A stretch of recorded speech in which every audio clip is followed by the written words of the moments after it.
نحمده ونصلي على رسوله الكريم اما بعد فاعوذ بالله من الشيطان الرجيم بسم الله الرحمن الرحيم رب اشرح لي صدري ويسر لي امري واحلل عقدة من لساني يفقهوا قولي رب زدني علما اللهم فقهنا في الدين اللهم انا نسألك حبك وحب من يحبك والعمل الذي يبلغنا حبك اللهم ارزقنا اخلاص الہی آمین۔ لیسن نمبر 74 سورۃ المائدہ آیت نمبر 51 سے لے کر 66 تک۔ اس لیسن کو ہم نے آیت نمبر 53 تک مکمل کر لیا ہے، آگے سے شروع کریں گے انشاءاللہ۔ اللہ سبحانہ تعالیٰ فرماتے ہیں یا ایھا الذین آمنوا، اے لوگوں جو ایمان لائے ہو۔ ایمان والوں کو یہاں ابھارا جا رہا ہے، یا آپ کہہ سکتے ہیں کہ ان کو تنبیہ کی جا رہی ہے۔ من جو کوئی یرتد پھر جائے گا، منکم تم میں سے، یعنی تم مسلمانوں میں سے، عن دین ہی اپنے دین سے، یعنی دین اسلام سے، فسوف تو ان قریب یأتی اللہ لے آئے گا اللہ تعالیٰ بقوم ایک قوم کو۔ اللہ سبحانہ تعالیٰ یہاں ایمان والوں کو وارن کر رہے ہیں، ابھار رہے ہیں کہ تم میں سے جو بھی اگر اپنے دین سے پھر جائے گا تو اللہ تعالیٰ پھر ایک اور قوم کو لائے گا۔ دین سے پھرنا دو طرح کا ہوتا ہے، ایک کفر اکبر یعنی ملت سے خارج ہو جانا، مرتد ہو جانا، اور دوسرا کفر اصغر یعنی دین پر عمل نہ کرنا۔ اور یہاں دونوں ہی مراد ہیں۔ اگر تم میں سے کوئی مرتد ہو جائے گا یعنی ملت سے خارج ہو جائے گا، یا تم میں سے کوئی دین پر عمل نہیں کرے گا، تو اللہ کو تمہاری ضرورت نہیں۔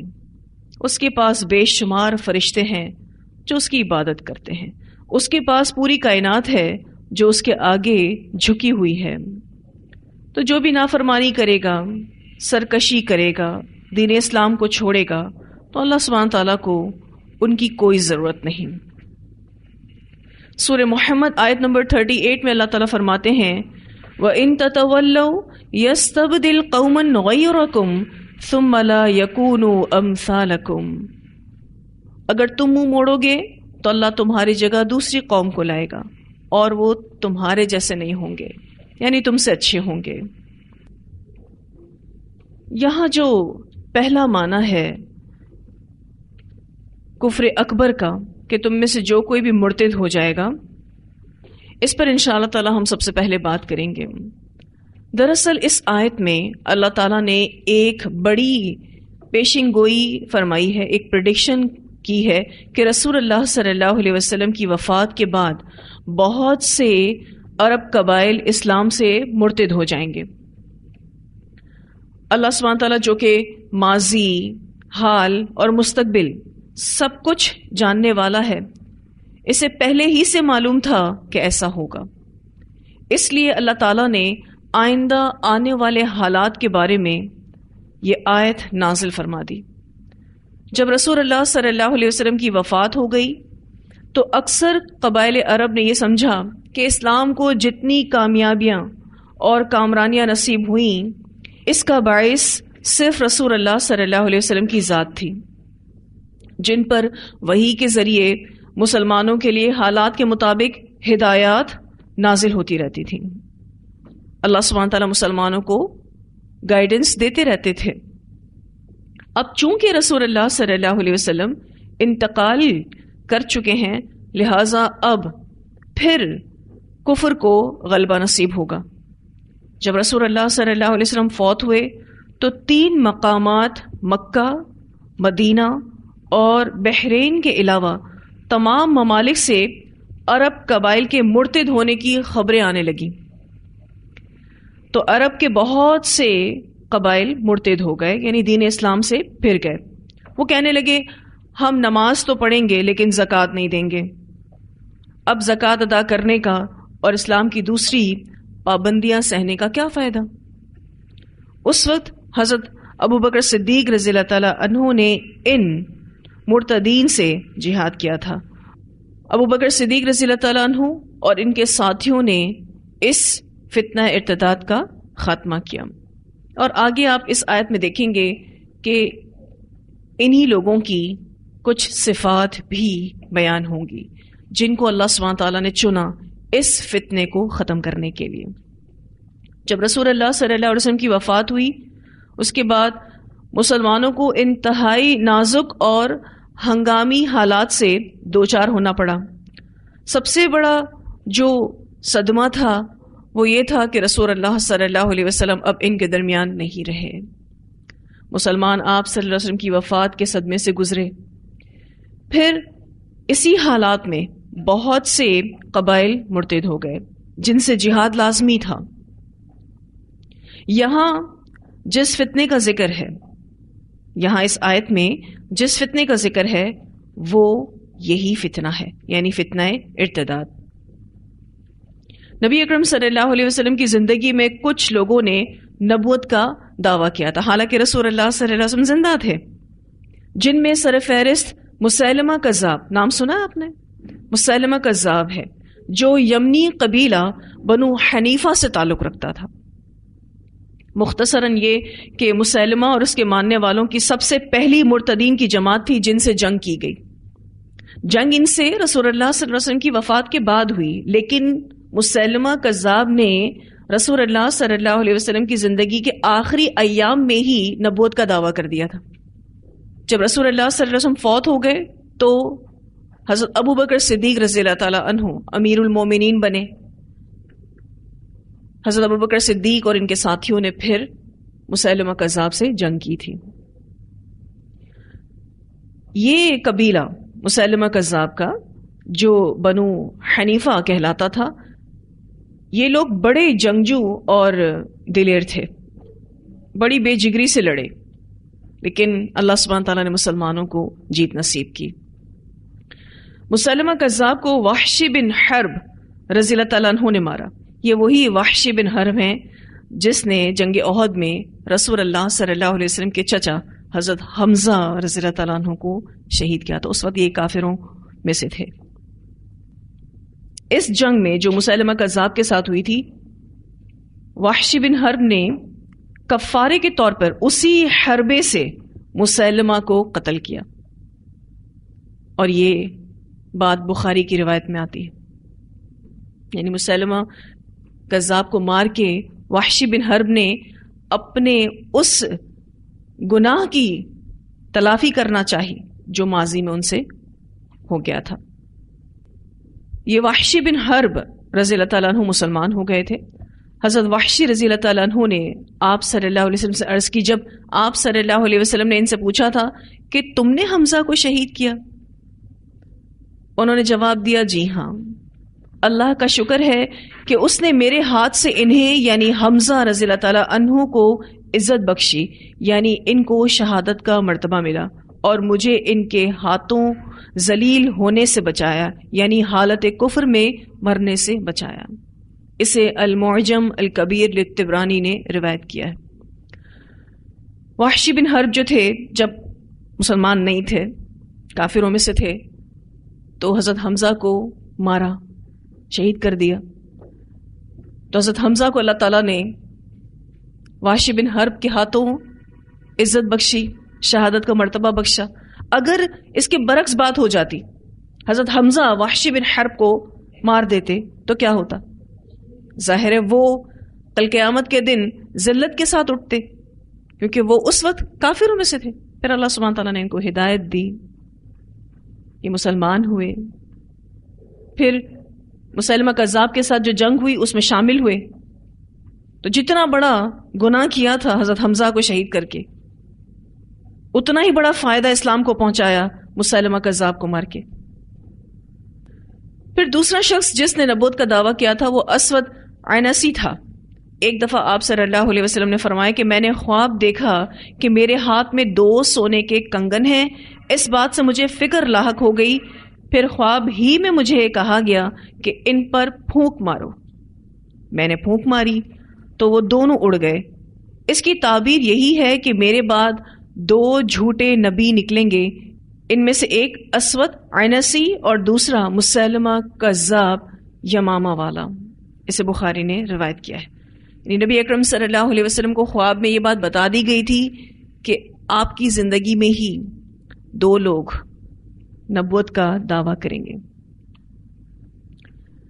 اسود عنسی قبیلہ بنو مدلج سے تھا. پھر یہ کہ تیسرا مرتد قبیلہ بنو اسد تھے جن کا سردار طلیحہ بن خویلد نے نبوت کا دعویٰ کیا تھا. ان کے ساتھ بھی جنگ کی گئی.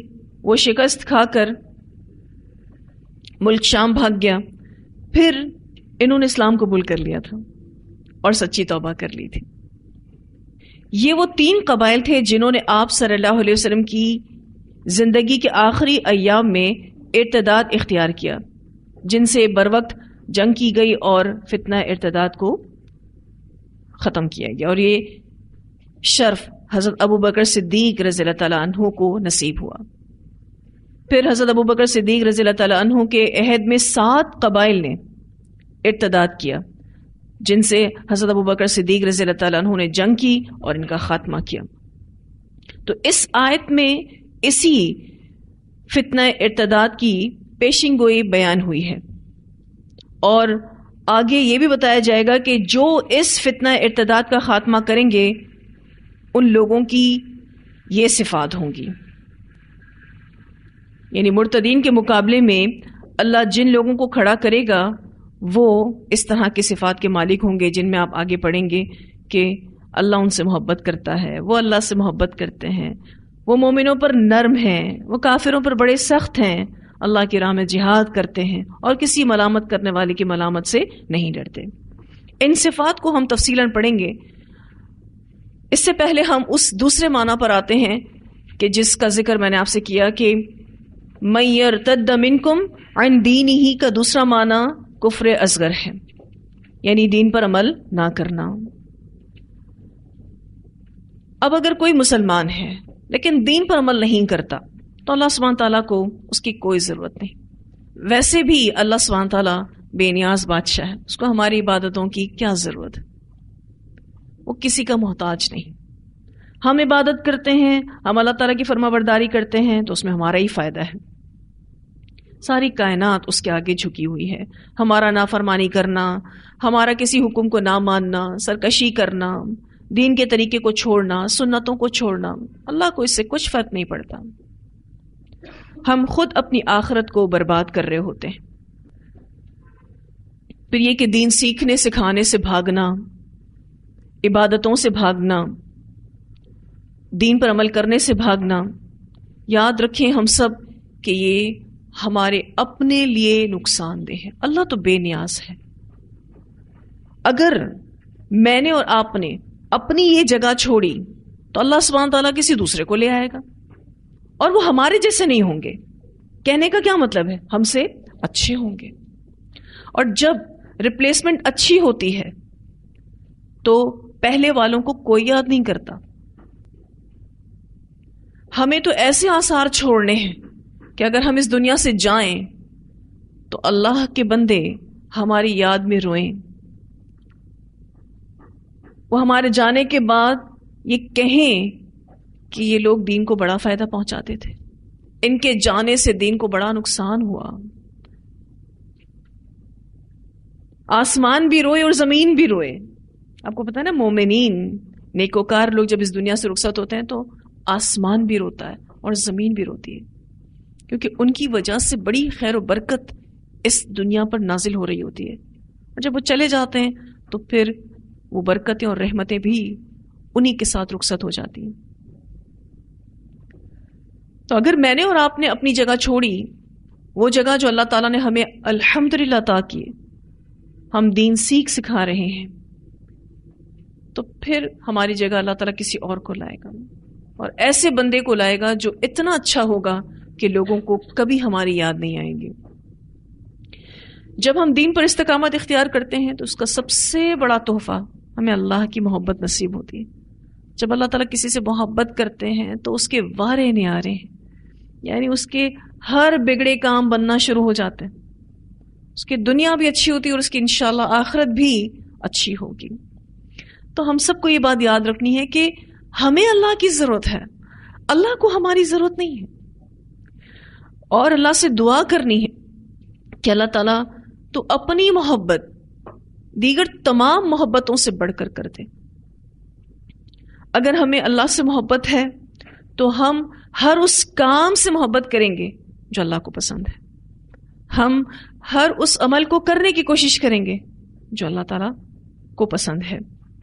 ہمیں ہر اس انسان سے محبت ہوگی جس سے اللہ تعالیٰ محبت کرتے ہیں. دیکھیں، ایک جسم کی پیاس ہوتی ہے جس کو آپ پانی پی کر یا کسی اور مشروب کو پی کر بجھا لیتے ہیں، لیکن ایک روح کی پیاس ہوتی ہے اور وہ دین اسلام سے ہی بجھتی ہے. آپ اپنی روح کو تبھی مطمئن اور سیٹسفائیڈ کر سکتے ہیں جب آپ دین اسلام پر چلتے ہیں. اگر ہمارے عمل میں کوتاہی ہے، ہم دین اسلام پر عمل نہیں کریں گے، تو ہم ایک بے سکونی والی زندگی جئیں گے. فیصلہ ہم پر ہے، ہم کیا چاہتے ہیں اپنے لیے. اگر ہم چاہتے ہیں کہ اللہ ہمیں اس دنیا میں بھی سکون دے اور کل ہماری آخرت بھی پرسکون ہو، تو ہمیں اس دین پر خوشی سے عمل کرنا ہوگا، محبت کے ساتھ عمل کرنا ہوگا. کیونکہ محبت بڑے بڑے اور مشکل سفر طے کروا دیتی ہے. اس کی مثال حج کا سفر ہے. جب آپ حج پر جاتے ہیں تو آپ کے سامنے ایک مشکل ہدف ہوتا ہے، ایک ایک رکن کو اچھے سے ادا کرنا، پھر اس طرح ادا کرنا کہ اللہ اس کو قبول کرے. اللہ سبحانہ تعالیٰ کی فرما برداری کرنا ایک ایک سٹیپ پر. جیسے جیسے اللہ تعالیٰ کہتے جاتے ہیں ویسے ویسے ان جگہوں پر جانا اور ایگزیکٹلی وہی عمل کرنا جیسا اللہ نے کہا ہے. خواہ آپ کو سمجھ آ رہا ہے یا نہیں آ رہا کہ کیوں آپ کو ایک چکر لگوایا جا رہا ہے، لیکن چونکہ یہ محبت کا سفر ہے اس لیے یہ آسان ہو جاتا ہے. بے شک وہ بڑا ہو، بے شک وہ مشکل ہو، بے شک وہ گرم ترین دن ہو، آپ کی طبیعت ناساز ہو، لیکن آپ اللہ کے راستے میں چونکہ نکل پڑے ہیں اس لیے خوشی سے اس مشکل سفر کو، لمبے سفر کو طے کرتے ہیں. محبت بہت سے مشکل کاموں کو آسان بنا دیتی ہے. ویسے یہ بات طے شدہ ہے کہ محبت اطاعت جیسے مشکل عمل کو آسان بنا دیتی ہے. اب ہم ان صفات پر غور کریں گے جن کا ذکر آگے آ رہا ہے. اللہ سبحانہ تعالیٰ فرماتے ہیں فَسَوْفَ يَأْتِ اللَّهُ، تو ان قریب لے آئے گا اللہ تعالیٰ بِقَوْمٍ، ایک قوم کو، يُحِبُّهُمْ، وہ محبت کرے گا ان سے. وہ یعنی اللہ تعالیٰ محبت کرے گا ان سے. اللہ تعالیٰ ایسے لوگ لائے گا جن سے اللہ تعالیٰ محبت کرتے ہیں. وَيُحِبُّونَهُ، اور وہ محبت کریں گے اس سے. وہ یعنی بندے محبت کریں گے اس سے یعنی اللہ سے. اللہ کی محبت اپنے بندوں کے لیے بہت ہی بڑی بات ہے. بندے کا اللہ سے محبت کرنا بھی بہت بڑی سعادت ہے، بہت اہم بات ہے. لیکن رب کائنات کا بندے سے محبت کرنا بہت ہی خوبصورت بات ہے. انسان اپنی وسعت کے مطابق محبت کرتا ہے، لیکن اللہ سبحانہ تعالیٰ اس کی محبت تو بہت ہی بڑی ہے. اللہ اپنی وسعت کے مطابق محبت کرتا ہے، اپنی شان کے مطابق محبت کرتا ہے. یحبہم ویحبونہ، اس بارے میں ایک روایت آتی ہے، سیدنا ابو ہریرہ رضی اللہ عنہ بیان کرتے ہیں کہ رسول اللہ صلی اللہ علیہ وسلم نے فرمایا، بے شک اللہ تعالیٰ فرماتا ہے جو میرے کسی دوست سے دشمنی کرے میرا اس سے اعلان جنگ ہے، اور میرے بندے کا میرے عائد کردہ فرائض کے ذریعے میرا قرب حاصل کرنا مجھے باقی تمام چیزوں سے زیادہ محبوب ہے. میرا بندہ نوافل کے ذریعے سے میرا قرب حاصل کرنے کی کوشش کرتا رہتا ہے، حتیٰ کہ میں اس سے محبت کرنے لگتا ہوں اور جب میں اس سے محبت کرنے لگ جاتا ہوں تو میں اس کا کان بن جاتا ہوں جس سے وہ سنتا ہے، اس کی آنکھ بن جاتا ہوں جس سے وہ دیکھتا ہے، اس کا ہاتھ بن جاتا ہوں جس سے وہ پکڑتا ہے، اس کا پیر بن جاتا ہوں جس سے وہ چلتا ہے، اور اگر وہ مجھ سے کوئی سوال کرتا ہے میں اسے عطا کر دیتا ہوں، اور اگر وہ مجھ سے کسی چیز سے پناہ مانگے تو میں ضرور اسے پناہ دیتا ہوں۔ اسے بخاری نے روایت کیا ہے۔ اللہ کی محبت کتنی فائدہ مند ہے اپنے بندوں کے، کتنی فائدہ مند ہے۔ اللہ کے دوست سے کوئی دشمنی کرے اللہ اس کے ساتھ اعلان جنگ کا کہتے ہیں۔ اور پھر آپ دیکھیے ایک کے بعد ایک فائدے اس حدیث میں بتائے گئے۔ ایک اور روایت آتی ہے، رسول اللہ صلی اللہ علیہ وسلم نے فرمایا، جب اللہ تعالیٰ بندے سے محبت کرتا ہے تو جبرائیل علیہ السلام سے فرماتا ہے کہ اللہ تعالیٰ فلاں بندے سے محبت کرتا ہے، سو تو بھی اس سے محبت کر۔ چنانچہ جبرائیل علیہ السلام بھی اس سے محبت کرنے لگتے ہیں۔ پھر جبرائیل علیہ السلام آسمان والوں یعنی فرشتوں میں منادی کرتے ہیں، اناؤنسمنٹ کرتے ہیں کہ اللہ تعالیٰ فلاں بندے سے محبت کرتا ہے، تم بھی اس سے محبت کرو۔ چنانچہ آسمانوں والے اس سے محبت کرنے لگتے ہیں۔ پھر اس شخص کے لیے زمین میں بھی قبول عام رکھ دیا جاتا ہے، یعنی زمین والوں کے دلوں میں بھی اس شخص کے لیے محبت ڈال دی جاتی ہے۔ اسے بخاری نے روایت کیا ہے۔ یہ حدیث کئی بار پڑھ چکے ہیں، کئی بار الحمدللہ ہم یہ حدیث پڑھ چکے ہیں کہ اللہ سبحانہ تعالیٰ کی محبت اگر نصیب ہو جائے تو پھر فرشتوں کے سردار کی محبت مل جاتی ہے، پھر تمام آسمان والوں کی محبت مل جاتی ہے، اور جو کچھ آسمانوں میں ہو رہا ہے اس کا اثر کہاں آتا ہے؟ زمین پر آتا ہے۔ آپ دیکھیں کہ اللہ کے کچھ نیک بندے ایسے ہوتے ہیں جن سے محبت کرنے پر اپنے آپ کو مجبور محسوس کرتے ہیں، آپ کا دل خود بخود ان کی طرف کھنچتا چلا جاتا ہے۔ یہ وہی اللہ کی محبت ہے جس کا اثر دنیا والے محسوس کرتے ہیں۔ اللہ ہم سب کو اپنی محبت سے نوازے، اللہ ہمیں ان لوگوں میں شامل کرے جن کے لیے اللہ سبحانہ تعالیٰ فرماتے ہیں یحبہم ویحبونہ۔ پھر اللہ سبحانہ تعالیٰ فرماتے ہیں اذلۃ علی المؤمنین، زیادہ متواضع مومنوں پر، مومنوں کے ساتھ بڑے ہی نرم ہیں۔ مومنوں کے حق میں نرم دل ہونے کا مطلب یہ ہے کہ ان کی قوت مسلمانوں کو دبانے، ستانے یا نقصان پہنچانے میں صرف نہیں ہوتی، بلکہ وہ آپس میں نرم خو ہیں، رحم دل ہیں اور ایک دوسرے کے ہمدرد ہوتے ہیں۔ یہاں آپ کو مومنین کی خاص الخاص صفت کے بارے میں پتہ چلتا ہے کہ وہ ہمبل ہوتے ہیں، عاجز ہوتے ہیں۔ یہ مومن آپس میں ایک دوسرے کے حق میں نرم ہوتے ہیں، اپنے ساتھیوں کے درمیان مسکراہٹیں بکھیرنے والے ہوتے ہیں۔ ان کا ذکر سورۃ الفتح کی آیت نمبر 29 میں بھی آتا ہے۔ اللہ سبحانہ تعالیٰ فرماتے ہیں رحماء بینہم، یہ آپس میں بڑے ہی رحم دل ہیں۔ اور آپ یہ بھی کہہ سکتے ہیں کہ اللہ سے محبت کی علامت اور تقاضا یہ ہے کہ اللہ والوں سے محبت ہو، اللہ والوں کے ساتھ ہم نرم دل ہوں، ان کے درمیان جب بھی ہم ہوں تو ہمارے معاملے بہت ہی آسان ہوں۔ جب ہم اللہ سے محبت کرتے ہیں تو اللہ سے جڑی ہر چیز سے ہم محبت کرتے ہیں۔ تو جہاں یہ بات ہوئی یحبہم ویحبونہ، تو اس کے آفٹر ایفیکٹس کیا ہیں؟ اذلۃ علی المؤمنین۔ پھر اللہ سبحانہ تعالیٰ فرماتے ہیں عزت، زبردست، شدت والے، علی الکافرین، کافروں پر۔ عزت علی الکافرین یعنی کافروں پر سخت ہونے کا مطلب یہ ہے کہ ان کے ایمان کی پختگی یعنی مضبوطی، دیانتداری میں خلوص اور اصول کی مضبوطی، پھر اسی طرح سے سیرت اور کردار کی مضبوطی چٹان کی طرح ہے۔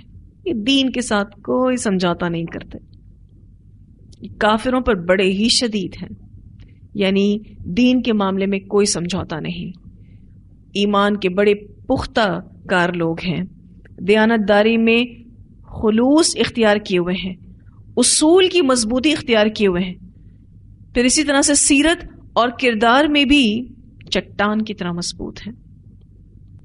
تو دین میں کوئی سمجھوتا نہیں کرتے. پھر اسی طرح سے کفار کی مشابہت سے بھی بچتے ہیں.